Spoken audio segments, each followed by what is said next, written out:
When Alex Smith, Jared Goff, and Sam Bradford are leading passing categories, you know something has gone awry, even if we are just 1 week into the season. Despite Bradford's sterling Monday night showing, quarterbacks put up the worst combined Week 1 passer rating since 2012.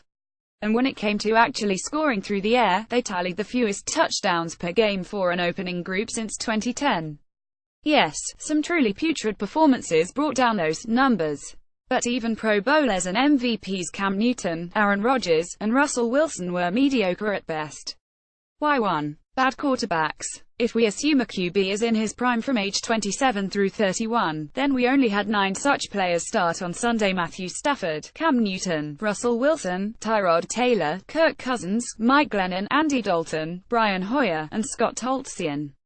That leaves a lot of young and old signal callers, the types prone to inconsistency.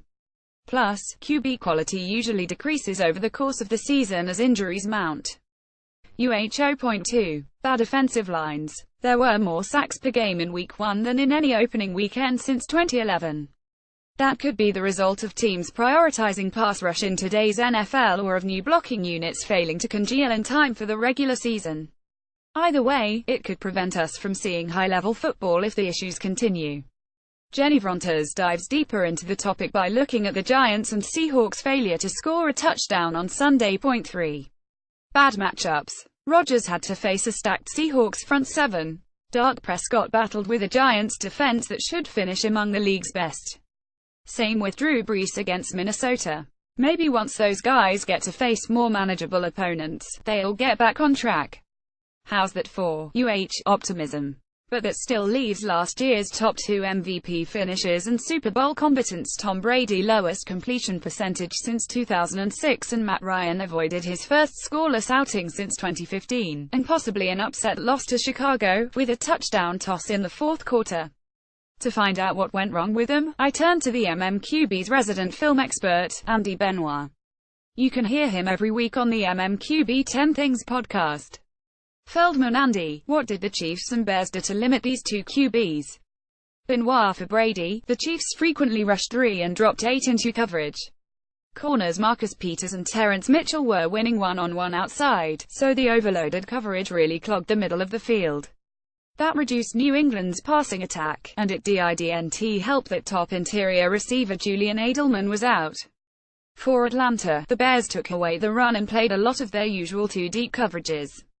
Ryan was compelled to check it down often, and the Falcons never got into the dynamic downfield route combinations that defined them last year. Feldman: will Brady and Ryan, and their offenses, rebound? Benoit: it's too soon to panic. The Patriots and Falcons are 2 well-oiled machines. It'll be interesting to see how the Falcons do under new OC Steve Sarkisian. The jury could be out on that for a few more weeks. Feldman: what else has jumped out to you as you've started looking at Week 1 QB play? Benoit: it hasn't been all bad quarterbacking. Alex Smith was tremendous against New England, much more aggressive than he typically is. Matthew Stafford was also textbook in his pocket mechanics against Arizona. Defenses got the better of the offenses in Week 1 overall, but the NFL is still a passing league. I would be surprised if things don't stabilize soon. Not getting this newsletter in your inbox yet? Join the MMQB's Morning Huddle. Now on the MMQB, Gary Gramling and Andy Benoit discuss Christian McCaffrey and Cam Newton, Peter King's MMQB, and more in our archive. Later today on the MMQB, Michael Beller provides his fantasy rankings. Jacob Feldman: well, this is an awkward use of the third person, evaluates a modern running back resurgence, the staff publishes its power rankings, and more. Stay tuned. Chargers rookie Younghoe Koo had a game-tying field goal blocked at the end of Week 1's best game, 1. Broncos 24, Chargers 21. If you stayed up past 1 a.m. Eastern Time, you were treated to the best finish of the weekend. Los Angeles nearly eliminated a 247 deficit in the fourth quarter. Denver has never lost when leading by that much that late, but fan favorite Younghoe Koo had a game-tying 44-yard field goal attempt blocked by Shelby Harris at the end of the fourth quarter. Koo's first attempt sailed through the uprights but was rendered moot by a Denver timeout just before the snap. 2. Vikings 29, Saints 19. I think I was in the minority in predicting before the season that Minnesota would make the playoffs and win a postseason game. In Monday night's spotlight, Bradford and the Vikings defense presented their bull case. In the win, Dalvin Cook broke Adrian Peterson's record for rushing yards in a Vikings rookie debut, spoiling AP's return to Minneapolis. Relatedly, Drew Brees deserves better than the Saints' defense. 3. Texans coach Bill O'Brien can't help himself from inciting QB controversies, it seems. After subbing rookie Deshaun Watson in for Tom Savage midway through Sunday's opener, O'Brien yesterday refused to name a starter for Thursday's game at Cincinnati. Watson, limited with an ankle injury on Monday, is still the smart choice according to Jenny Dial Creech. 4. He's a black high school quarterback. 5 of his teammates were pictured in white hoods. It may get worse.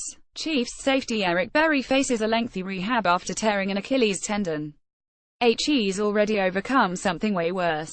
Maddie Meyer Getty Images. 5. Eric's doing good with it, Chiefs coach Andy Reid said of safety Eric Berry's reaction to a season-ending left Achilles tendon tear. I mean, HES overcome cancer, right? I mean, HES fought for his life before. 2 more injury updates. Myles Garrett is out for at least 1 more week, and appears to be in no rush to return to the field. Bad news for Cardinals fans and many fantasy owners. David Johnson could miss 4 months with a wrist injury. 6. Yes, Washington is in for at least 15 more weeks of referendums on how much Kirk Cousins shouldn't be paid. Dan Steinberg is already feeling the Kirk Cousins contract fatigue. 7. 3 NFL players have recently been ejected for throwing punches.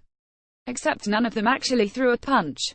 Kevin Seifert tries to figure out what's going on. 8. This story ran in the Charlotte Observer last Friday, but it's still worth the read. Luke Kuechly is hoping an experimental device will save his brain. 9. The Rams won big on Sunday, but hardly anybody went to the Coliseum to watch. 10. With their Week 1 game postponed, the Dolphins asked to get an October London matchup moved to their home stadium. The league refused. Have a story you think we should include in tomorrow's press coverage? Let me know here. Stefon Diggs honored Randy Moss with custom cleats on Monday night. I'm calling them moon boots. Question, comment, story idea, email me directly or let the team know at talkback@thememqb.com.